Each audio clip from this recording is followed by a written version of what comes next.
하나님 말씀 보겠습니다. 시편 122편입니다. 성전으로 올라가는 노래 세 번째 시편 122편 한 절씩 교독하시겠습니다. 1절.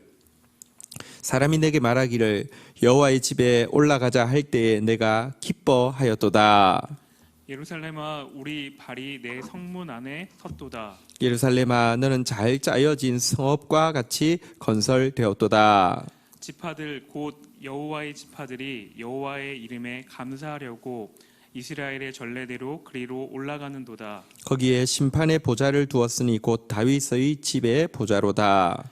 예루살렘을 위하여 평안을 구하라. 예루살렘을 사랑하는 자는 형통하리로다. 내 성 안에는 평안이 있고 내 궁중에는 형통함이 있을지어다. 내가 내 형제와 친구를 위하여 이제 말하리니 내 가운데에 평안이 있을지어다. 9절 같이 읽겠습니다.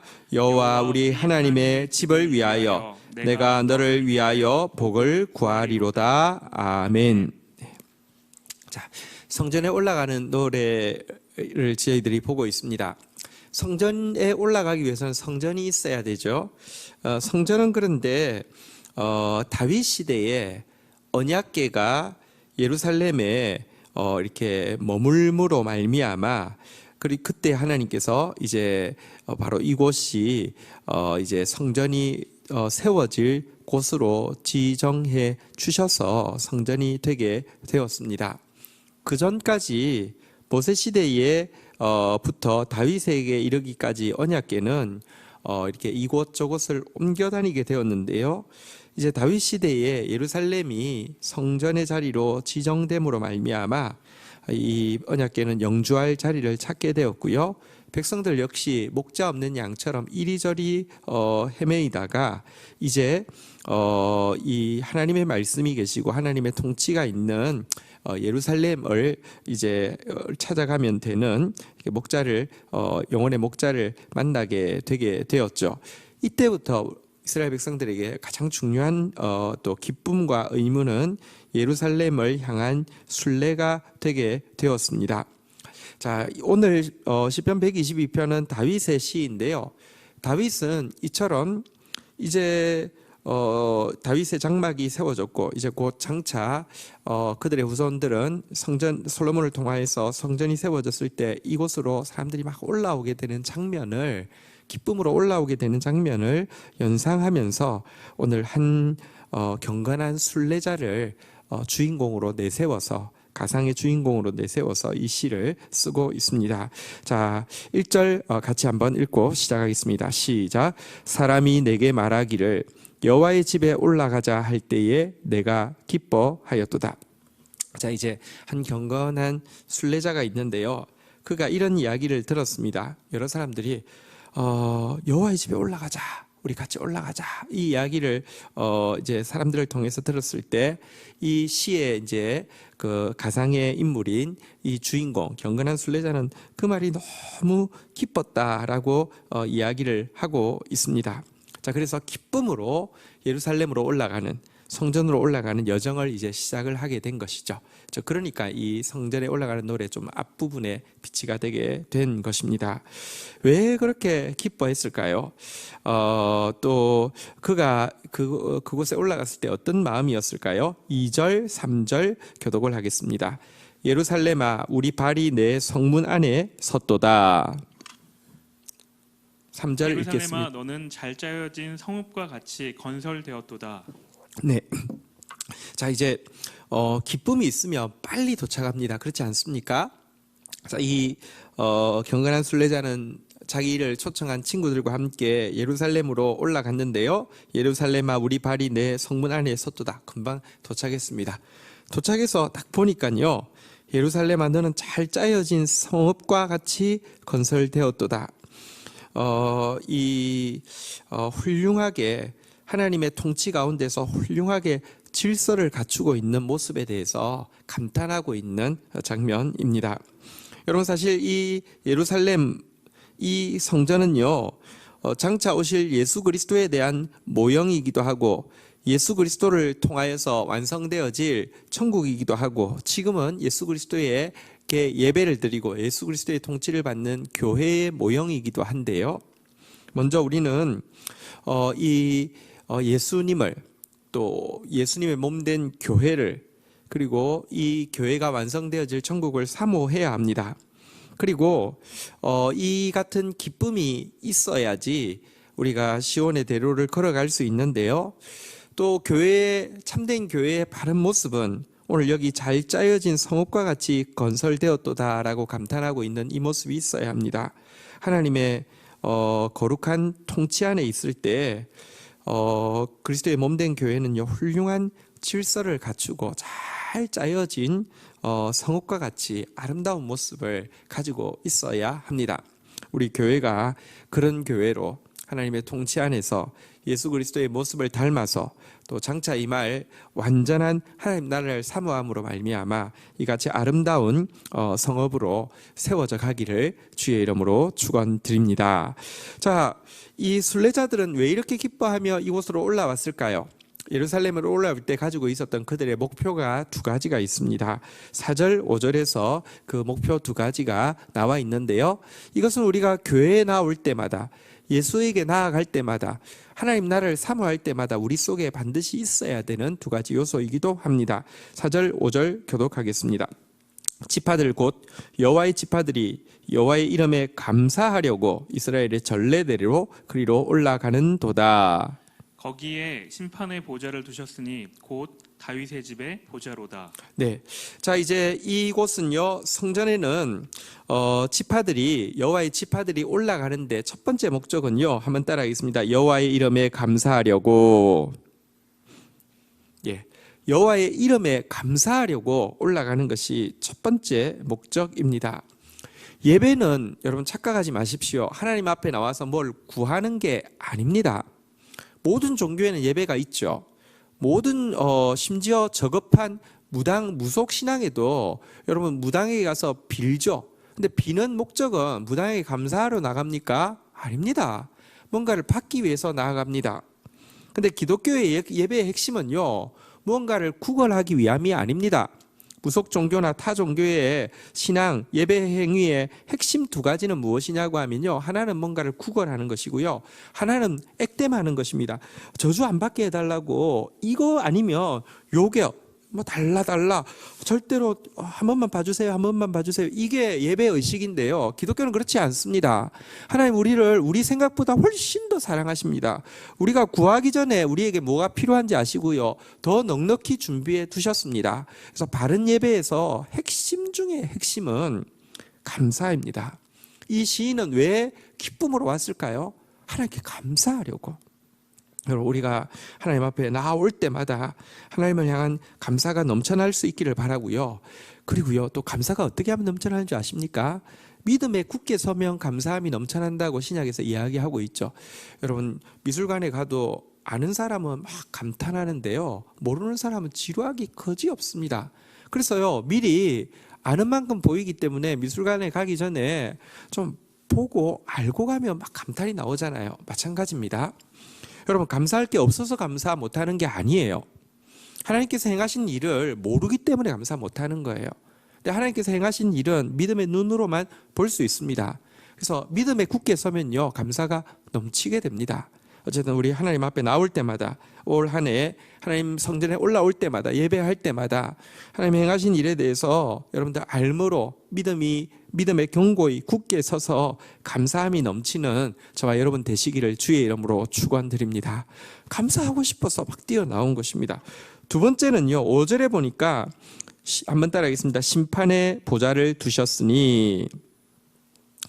예루살렘에는 또한 한 가지, 성전의 또 한 가지 기능은 심판의 보좌를 통하여서 심판받는 것입니다. 재판받는 것입니다. 말씀의 판결을 받는 것입니다. 공의로운 말씀의 판단을 배우는 것이 예루살렘의 중요한 의무였습니다. 하나님께서 제일 처음에 다윗의 장막을 허락하실 때 이제 이 시가 쓰여졌죠. 사실은 성전은 이때는 존재하지는 않았죠. 다윗의 장막은 잘 아시는 대로 다윗 성, 다시 말하면 왕궁 안에 있었습니다. 왜냐고 하면 사실은 다윗은 예수 그리스도를 상징하고요, 예수 그리스도는 종교와 정치가 분리된 이런 것이 아닙니다. 그분은 왕이시면서 제사장이십니다. 그래서 다윗의 장막은 다윗의 왕궁 안에 있었는데요. 이것은 무슨 의미를 가지고 있느냐고 하면 하나님께서 다윗을 세우신 이유는 정의와 공의로 판단하게 하기 위함이었고요. 하나님께서 다윗에게 그렇게 말씀을 강조하신 이유는 정의와 공의로 재판하게 하기 위함이었습니다. 교회의 중요한 기능은 말씀을 통하여서 참된 공의와 정의를 알려주는 것이고요. 성도의 중요한 목표는 하나님 앞에 나올 때마다 그 말씀을 통하여서 판단받는 것입니다. 그 말씀을 통하여서 가르침을 받는 것입니다. 그 말씀에 있는 능력을 덧입는 것입니다. 그래서 정의와 공의의 사람으로 세워지는 것이 예배의 자리에 나오는 하나님의 백성의 중요한 의무입니다. 보십시오. 이렇게 생각하면 우리가 예배의 자리에 나올 때 정말 이 성경의 가르침과 반대로 하고 있음을 알게 됩니다. 뭔가를 항상 원망과 불평과 뭔가를 하나님 앞에 얻어내기 위해서 오는 사람도 많고요. 또 한 가지는 말씀의 판단을 배우기 위함이 아니라 자기가 옳다는 것을 증명하기 위해서 나옵니다. 내 말이 옳다고 내 말대로 해달라고 부탁하고 내 말이 옳다고 자기 확신을 가지기 위해서 나옵니다. 설교를 들을 때도요, 선택적 청취를 하죠. 그냥 자기 듣고 싶은 거 듣고는 그래 내 말이 맞아. 이것 위해서 나오는 사람 되게 많습니다. 아무리 하나님 앞에 서도 변하지 않는 이유는 이것 때문입니다. 하나님 앞에 오는 이유는요, 심판의 보좌에서 말씀의 판단을 받기 위함입니다. 내 생각이 있지만 하나님 앞에 또 가지고 나와서요, 그대로 하나님의 판단 앞에서 하나님이 하라고 하면 하는 것이지만 내려놓으라고 하면 내려놓으려고. 근데요, 이게 제일 처음에는 기쁘지 않죠. 내 고집이 있을 때는요. 그런데요, 내가 죽고 나를 비운 상태에서요, 말씀의 판단을 받는 건 너무 좋습니다. 하지 말라고 하면 안 하면 됩니다. 하라고 하면요, 나에게는 자원도 없고 나에게는 용기도 없지만 해보십시오. 할 수 있게 해주십니다. 이게 얼마나 행복한 일인지 모릅니다. 시인이 기쁨으로 나온 이유는 말씀의 판단을 받으려고, 말씀의 가르침을 얻으려고요. 그리고 하나님께 감사하려고요. 자, 이제 6절에서 보면, 이제 6절, 7절에서 보면, 이제 다윗은 이제 화자를, 경건한 순례자를 내세워서 시를 쓰다가 이제 이 다윗 자신이 나타나서 이 한 가지 내용을 가지고 백성들을 격려하고 있는 내용입니다. 격려하고 있는 내용이 무엇인지 한번 보겠습니다. 6절, 7절 교독하겠습니다. 예루살렘을 위하여 평안을 구하라. 예루살렘을 사랑하는 자는 형통하리로다. 내 성 안에는 평안이 있고 내 궁중에는 형통함이 있을지어다. 자, 다윗이 이제 직접 나타나서 이야기를 하는 장면입니다. 예루살렘을 위해서 평안을 구하라고 성도들에게 부탁을 하고 있습니다. 그러면서 예루살렘을 위해서 평안을 구하는 자, 달리 이야기하면 예루살렘을 사랑하는 자에게는 참된 형통이 있을 것이라고 또 격려합니다. 그러면서 어떻게 예루살렘을 위해서 평안을 구할 것인가, 어떻게 예루살렘을 사랑할 것인가, 기도문을 한 개 알려주고 있죠. 7절 내용입니다. 한번 따라하겠습니다. 내 성 안에는 평안이 있고 내 궁중에는 형통함이 있을지어다. 백성들에게 항상 이렇게 빌라는 것입니다. 예루살렘 성 안에는 평안이 있게 하옵소서. 예루살렘 궁중에는, 왜 궁중이란 말이 나온지 아시겠죠? 이제 이것은 이 성전과 왕궁이 사실 하나였기 때문에 그렇죠. 궁중에는 형통함이 있게 하여 주십시오라는 기원을 하나님 앞에 드리라고 부탁을 하고 있습니다. 우리는 교회를 위하여서, 교회의 평안을 위해서 기도해야 하고요. 교회의 형통함을 위하여서 기도해야 합니다. 교회의 평안을 위해서 기도해야 하고요. 교회에서 선포되어지는 말씀이 막힘이 없도록, 정의와 공의의 말씀이 막힘이 없도록 중보해야 합니다. 이것이 성경의 가르침입니다. 이렇게 기도하라고 부탁하고 나서는요, 이렇게 기도하는 자에게 있는 축복에 대해서 다윗은 이야기합니다. 8절 같이 한번 읽도록 하겠습니다. 시작. 내가 내 형제와 친구를 위하여 이제 말하리니 내 가운데 평안이 있을지어다. 자, 보십시오. 다윗이 백성들에게 먼저 부탁한 것은 예루살렘의 평안과 이 궁중의, 정의와 공의의 통치의 형통을 너희가 항상 빌라고 먼저 부탁했는데요. 이 빌라고 하면서 비는 자에게 있는 축복에 대해서 보니까요. 먼저 이처럼 예루살렘을 사랑하여서 먼저 예루살렘의 평안과 말씀의 형통을 위해서 비는 자에게는요. 한번 따라하겠습니다. 내 형제와 친구. 이런 사람들을 다윗은요. 왕이지만 내 형제라고 부르고 내 친구라고 부릅니다. 우리 교회 공동체는요. 형제 자매라고 부르고요. 참된 친구가 되어야 되는데요. 그러려고 하면 우리가 먼저 그의 나라, 교회를 먼저, 교회의 평안을 먼저 구하고 말씀의 형통을, 막힘없는 말씀을 먼저 구하고 나아가면요. 우리가 진짜 그리스도 안에서 형제, 자매가 되어지고 친구가 되어집니다. 그리고 이렇게 먼저 그의 나라와 그의 의를, 그의 말씀을 구하면요. 그의 의란 그의 말씀을 이야기합니다. 성경에 의가 나오면 말씀이라고 바꾸면 정확합니다. 어쨌든 먼저 교회를 위하여서 또 먼저 교회에 선포되어지는 말씀을 위해서 구하는 자에게는요. 여기 보니까 다윗이 무엇이라고 이야기합니까? 한번 따라하겠습니다. 내 가운데에 평안이 있을지어다. 교회의 평안을 구하는 자에게는요. 놀랍게도 그 각자에게 평안이 이루어집니다. 우리는 착각합니다. 내 거 먼저 채우고 나면 교회를 위해서도 하나님을 위해서도 쓸게요라고 이야기합니다. 절대로 내 거 채워지지 않습니다. 우리의 자아는요. 타락했기 때문에 온 우주를 갖다 줘도 채워지지 않습니다. 채워지는 방법이 있습니다. 먼저 교회를, 먼저 예수 그리스도를, 먼저 말씀을 구하고 나아가면요. 자동으로 채워지게 되어 있습니다. 이게 이 세상과 다른 방법으로 사는 것이고요. 이게 비결입니다. 하나님께서 우리에게 먼저 하나님 나라를 구하라고 하는 것은 모든 것을 우리에게 더해 주시기를 원하셔서입니다. 그리고 그 받은 것 가지고 더 축복의 통로가 되게 하기 위함입니다. 자, 그러나 우리에게 평안을 주시고 우리에게 축복을 주시는 목적에 대해서는 분명히 알아야 합니다. 마지막으로 9절을 읽도록 하겠습니다. 시작. 여호와 우리 하나님의 집을 위하여 내가 너를 위하여 복을 구하리로다. 다윗이 지금 예루살렘의 평안을 구하는 자, 예루살렘을 사랑하는 자를 위해서 하나님 복을 주십시오, 평안이 있게 하여 주십시오라고 기도하는 이유는 무엇인 줄 아십니까? 한번 따라하겠습니다. 하나님의 집을 위하여. 다시 한번 따라하겠습니다. 우리 하나님의 집을 위하여. 우리에게 복 주시는 이유도요, 궁극적으로는 하나님을 위하여 우리에게 복을 주시는 것이지 우리 자신을 위해서 복 주는 게 아닙니다. 그러면 하나님은 수단으로 전락하는 것이죠.